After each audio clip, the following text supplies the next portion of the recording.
ton nom résonne. Aujourd'hui, quand on entend ce qui résonne, les conflits résonnent, les murmures, les révoltes. Et nous, on veut que Jésus résonne. Amen, amen. Amen. Alléluia. Alors justement, ça fait partie du thème de ce soir. Pour que le nom de Jésus résonne, il faut des témoins. Il faut témoigner, il faut parler, il faut crier même pour que ça résonne encore plus fort. Et ce soir, le thème, c'est être un témoin. Être un témoin. Comment être un témoin ou comment être un bon témoin? Mais en gros, c'est être témoin. Et pour cela, j'ai trouvé que l'exemple de Jean-Baptiste était vraiment un très bon exemple. J'allais dire que Jean-Baptiste est un précurseur. C'est le précurseur qui a annoncé la venue du Messie, qui a annoncé la venue de Jésus. Et on trouve alors je vais juste, voilà, on va afficher le plan quand même. J'ai un petit plan. Et ce plan correspond à Luc chapitre 1 verset 14. Être un témoin, Jean-Baptiste, un modèle. C'est vrai que c'est un modèle. Et on va lire ensemble du chapitre 14, du verset 14 au verset 17 de Luc 1, mais après. Ah, d'accord. Et donc, j'ai trouvé qu'il y avait 4 chapitres différents. Il est dit de Jean-Baptiste qu'il sera un sujet de joie. Il sera grand devant le Seigneur, grand et précieux même devant le Seigneur. Il sera rempli du Saint-Esprit. Et à la fin, il ramènera plusieurs à Jésus. Et quand on voit une version, c'est la version parole vivante, je crois. On va le lire. Il formera un peuple bien disposé. Voilà, si tu peux afficher Luc chapitre 1, verset 14, s'il te plaît.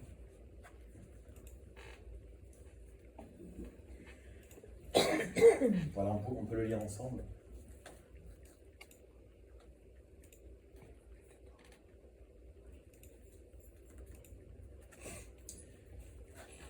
Il sera pour toi un sujet de joie et de bonheur. Beaucoup de gens se réjouiront de sa naissance. Il sera un grand homme, précieux aux yeux de Dieu. Il ne boira ni vin ni boisson alcoolisée. Dès avant sa naissance, il sera rempli de l'Esprit Saint. Par son action, beaucoup d'Israélites se convertiront et reviendront au Seigneur, leur Dieu. Il marchera en précurseur sous le regard de Dieu, dans le même esprit et avec la même puissance que le prophète Élie, pour réconcilier les parents avec leurs enfants, pour amener ceux qui sont désobéissants à penser comme des hommes justes, et pour former ainsi un peuple bien disposé, prêt à accueillir le Seigneur. Voilà. J'aime beaucoup cette version. Non, c'est pas la même. C'est pas la même. Bon. C'est quelle version, toi? Je crois que c'est parole vivante. Mais c'est ça, bon, voilà. Hein. Et j'aime beaucoup former ainsi un peuple bien disposé, prêt à accueillir le Seigneur. C'est vraiment la mission du témoin, et ça a été bien rempli par Jean-Baptiste. Et ces versets qui témoignent de l'action de Jean-Baptiste nous montrent vraiment le chemin à suivre pour tout enfant de Dieu, en fait, je pense. Et montrent aussi l'influence qu'il a pu avoir avec tous les proches, et l'influence qu'il a pu avoir avec tous ses contemporains. Et je pense vraiment que c'est un exemple de témoignage. Donc, voilà, je me suis appuyé là-dessus. Comme je disais, ce n'est pas exhaustif, mais je pense que ces 4 chapitres, j'allais dire, j'ai divisé ces versets en 4 morceaux, 4 chapitres.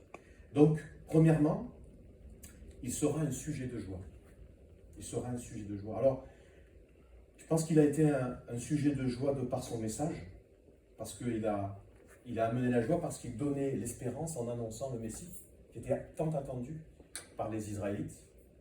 Il a été un sujet de joie par son attitude. Hein, alors, après, pour certains, non, parce aux hommes de loi, il leur a dit race de vipère, etc. Mais il a été un sujet de joie. Et je me suis dit, moi, personnellement, en lisant ces versets, Stéphane, est-ce que tu es toujours un sujet de joie? J'avoue que ce n'est pas tous les jours. Mais c'est moi. Hein. Voilà. Est-ce que je suis un sujet d'espérance?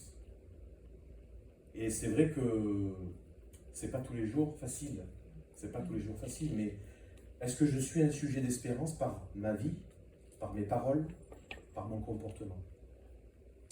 Et je pense que Jean-Baptiste vraiment reflétait un sujet de joie, un sujet d'espérance. Et c'est vrai, j'avoue que c'est pas si facile que ça. Il y a des jours où eh bien, c'est compliqué, on a nos propres luttes internes, nos propres luttes aussi avec notre entourage, avec notre environnement. Et voilà. Mais je pense que si nous, enfants de Dieu, nous ne sommes pas un sujet de joie, qui le sera?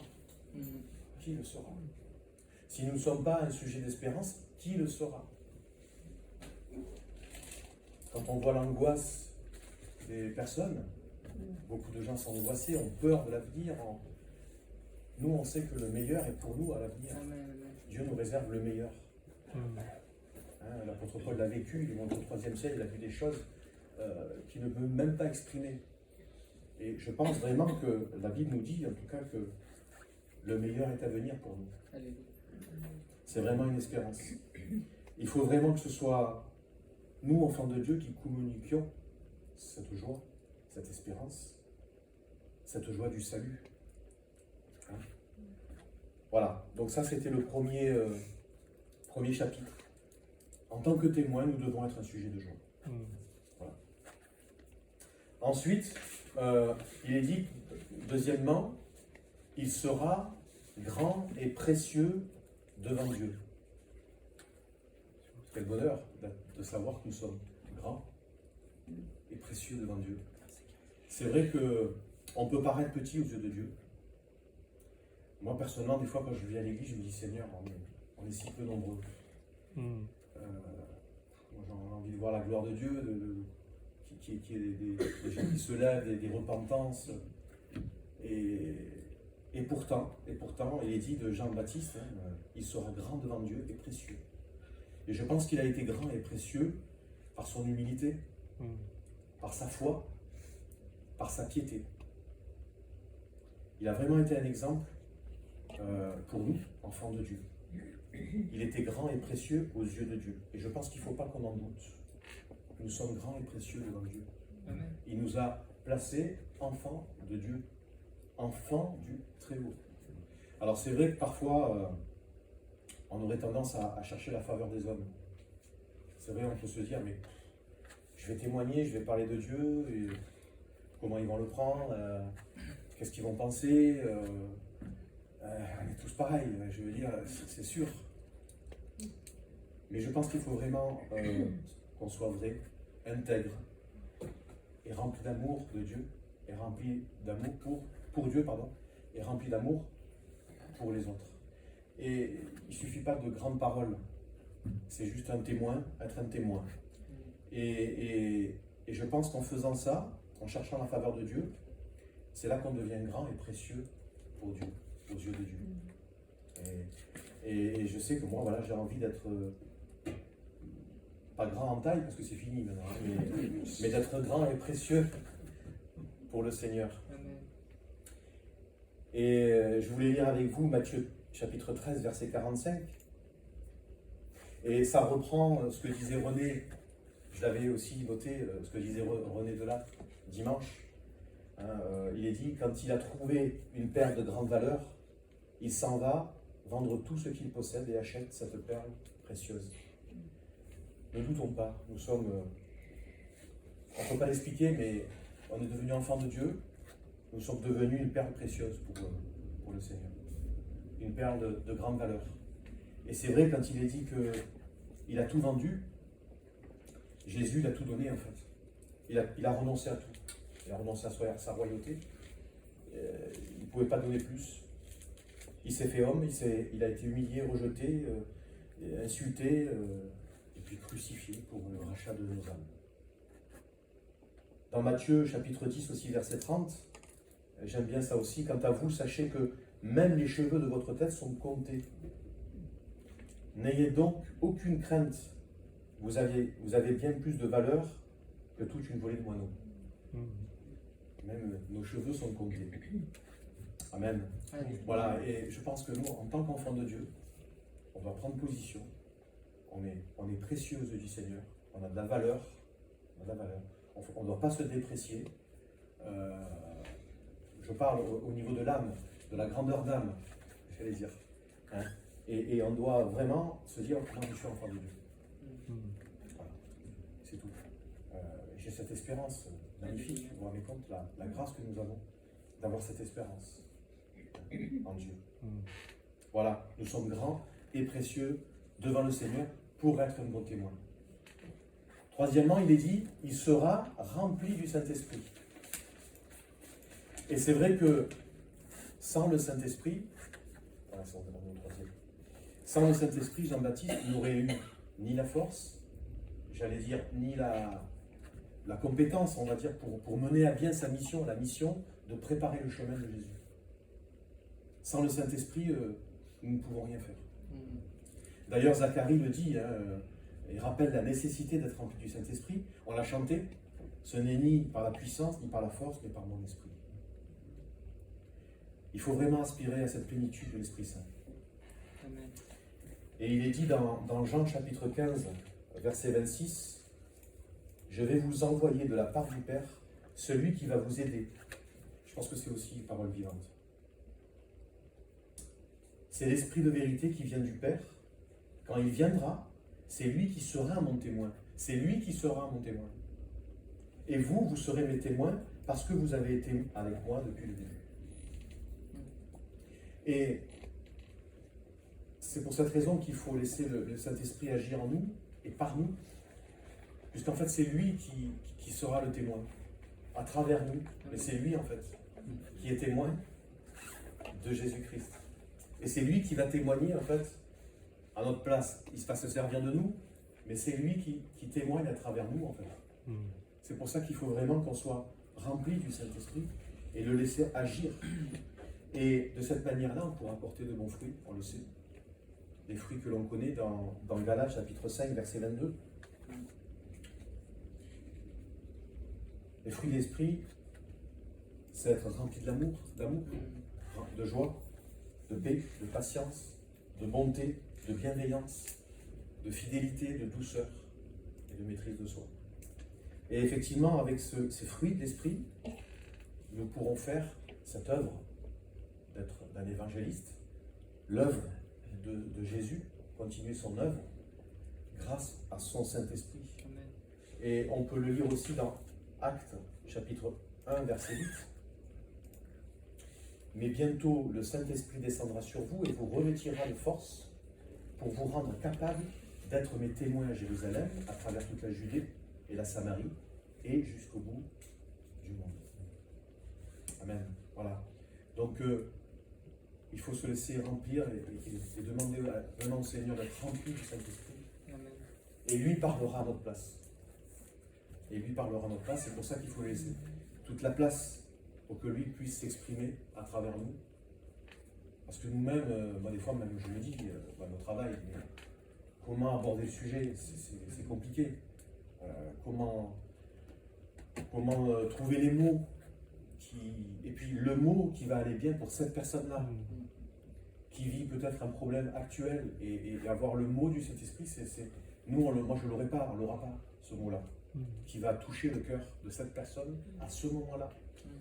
C'est là où le Saint-Esprit il est extraordinaire, c'est que il nous donnera le mot qui va bien au moment voulu, pour la circonstance qui va bien, pour la vie menée, le problème qu'il a en ce moment, qu'à cette personne-là. Et c'est vrai que ça nous aide beaucoup. C'est j'allais dire, l'aspect primordial pour être un bon témoin.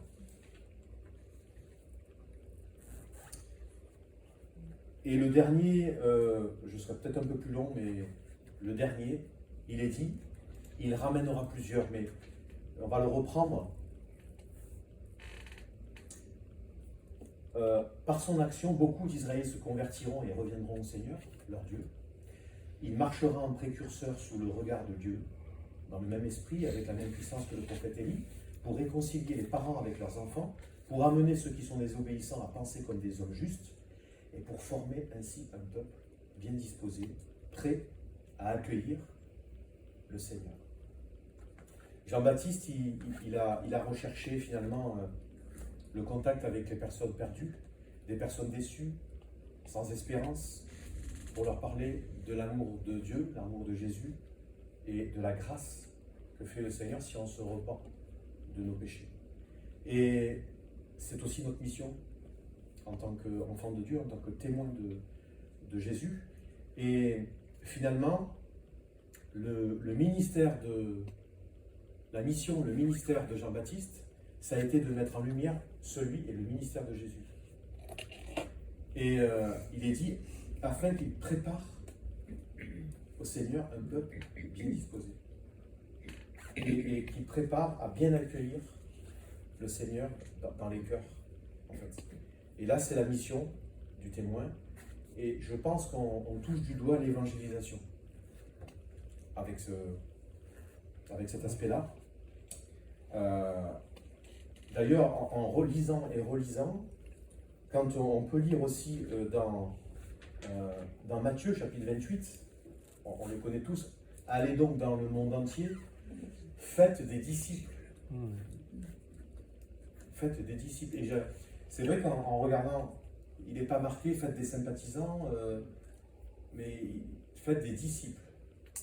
Faites des disciples. Alors, j'ai un peu regardé, un peu cherché, et je ne sais pas si vous connaissez, il y a un livre qui s'appelle L'évangélisation durable.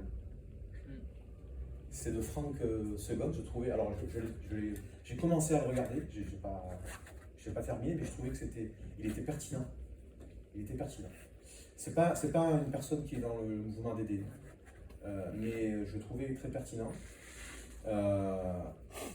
Et en fait, quand Jésus dit faites de toutes les nations des disciples, un disciple, qu'est-ce qu'il recherche? Un disciple, il recherche à ressembler à son maître. Il est là au pied de son maître et il boit ses paroles et il boit son enseignement. Et son enseignement, il se l'approprie et il le met en pratique. Je pense que c'est une bonne définition du disciple. C'est vraiment chercher à ressembler à son maître et à écouter, à mettre en pratique son enseignement.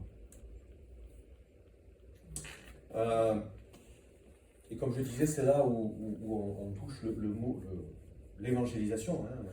Et d'ailleurs, il y a plusieurs formes d'évangélisation. Je ne sais pas si on va en parler peut-être, mais il y a l'évangélisation par la prédication, évidemment, où là, c'est les pasteurs, les anciens, des missionnaires, etc., qui prêchent la bonne nouvelle. Et moi, j'ai été touché par la prédication de la bonne nouvelle.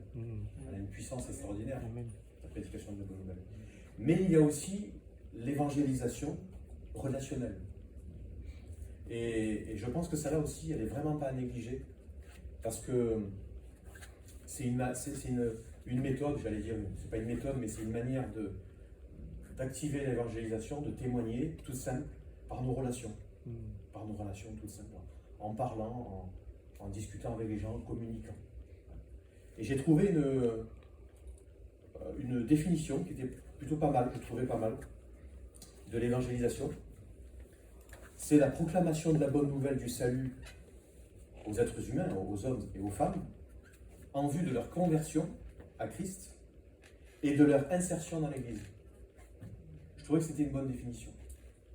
Et c'est pour ça que la formation et l'accompagnement des personnes qui arrivent, elle est très importante pour former des disciples et arriver à la maturité de ces personnes-là. Et l'évangélisation, effectivement, c'est semer.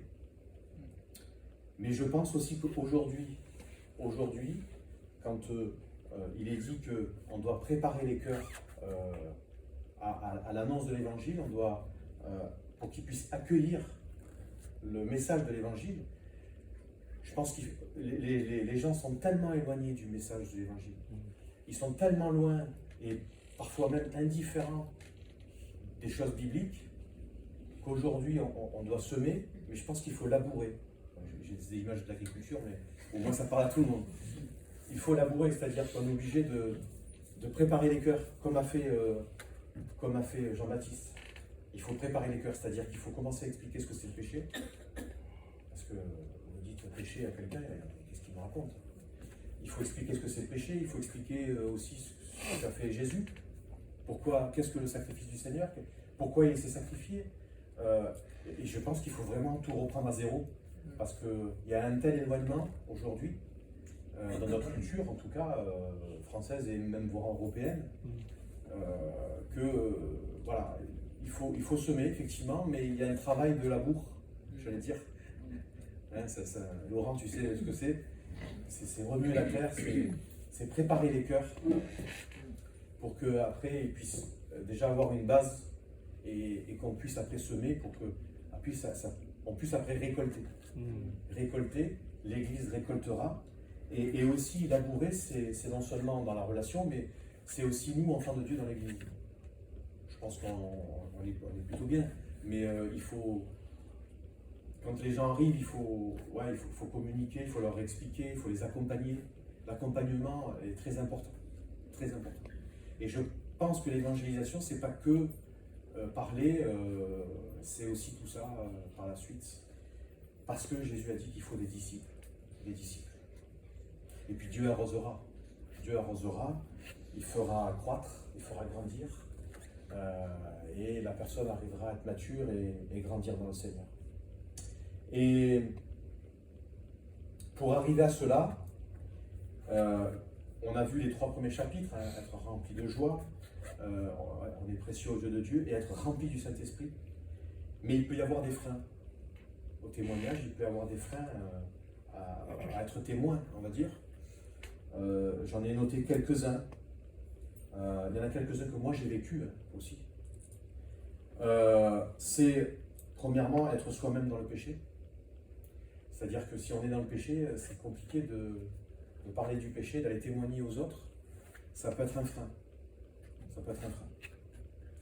Deuxièmement, c'est aussi manquer d'intimité avec Jésus, manquer d'intimité avec Dieu. Des fois, on ne prend pas le temps de lire sa parole, de prendre du temps pour le prier, c'est plutôt compliqué. Moi, des fois, il y a des matins, je pars, je n'ai pas lu ma Bible, ça me manque. Alors, des fois, je mets la Bible dans la voiture avec le téléphone. Mais voilà, c'est compliqué. Et ça peut être ça, un frein aussi, ça peut être un frein à témoigner. On a des hauts débats et ça peut être un frein. Ça peut être un frein. Je pense que ça peut être un frein aussi, les mensonges de l'ennemi dans notre légitimité d'être témoin. Moi, je l'ai vécu aussi, dire, mais en fait, l'ennemi peut nous dire, mais tu es qui, toi, pour annoncer l'évangile? Finalement, tu es pécheur, tu as fait ceci, tu as fait cela, tu n'es pas meilleur que les autres, etc. Non, on est enfant de Dieu, on n'est pas parfait, mais on est enfant de Dieu. Amen, On est amen. enfant de Dieu. Je pense aussi que je l'ai vécu aussi, la honte du Seigneur. La honte du Seigneur, on peut avoir honte aussi. D'ailleurs, Paul le dit à Timothée, n'aie pas honte de l'évangile. Je pense que s'il lui dit, c'est pas pour rien. N'aie pas honte de l'évangile, ni de moi. Ni de moi. Pierre l'a vécu aussi. Et aussi, on a peur du qu'en dira-t-on. Moi, je sais que à l'époque, je jouais au rugby. Et quand il a fallu dire que je ne fais plus de rugby parce que je vais à l'église, ouais, c'était très compliqué. On est incompris, les gens vous regardent et disent il n'est pas bien, il y a un problème. C'est incroyable. Et c'est vrai qu'on a des obstacles. On peut avoir aussi des obstacles à être témoin dans la méthode. C'est peut-être pas le mot méthode, mais dans la façon de l'appréhender, si vous voulez. Par exemple, faire du porte-à-porte, je trouve que pour moi en tout cas, c'est pas la méthode qui me va le mieux. Il y en a qui le font. Dans la rue aussi. Voilà. Et puis, il faut trouver une méthode qui va bien, qui nous va bien, individuellement. Avec nos mots, nos propres mots, notre propre ressenti. Voilà. Et voilà, donc j'avais trouvé ces quelques freins que j'ai vécu aussi, qui sont pas évidents, mais qui sont réels, Il faut être lucide. Hein. On est dans un monde aujourd'hui où on est moqué, on est incompris, on passe pour des extraterrestres. Voilà, c'est la vérité. Voilà. Donc voilà, je trouvais que le témoignage de Jean-Baptiste était plutôt cohérent avec ce que doit faire les enfants de Dieu. Alors, juste pour conclure, j'espère ne pas avoir été trop long. Pour conclure, être un bon témoin, ben, c'est tout simplement être soi-même, refléter le caractère du Seigneur, et parler de ce que nous avons vécu, de ce que nous vivons. Surtout parler et dire ce que Dieu a changé pour nous. Qu'est-ce qu'il a changé? Il a changé notre caractère, il a changé, il a changé ma manière de penser, ma vision même de la mort. Enfin voilà, mon comportement, mes paroles. Et je pense qu'il faut parler de ce qu'a fait le Seigneur pour nous, en fait, ce qu'on a vécu, notre transformation, tout simplement. Voilà, avec nos mots. Et notre imperfection, ben, Dieu, il s'en sert et lui, il touche les cœurs et il s'occupera après de faire ce qu'il faut pour toucher les cœurs. Voilà, c'était quelques mots sur être un témoin, tout simplement. Amen. Merci. Voilà, on va prendre donc du temps pour prier.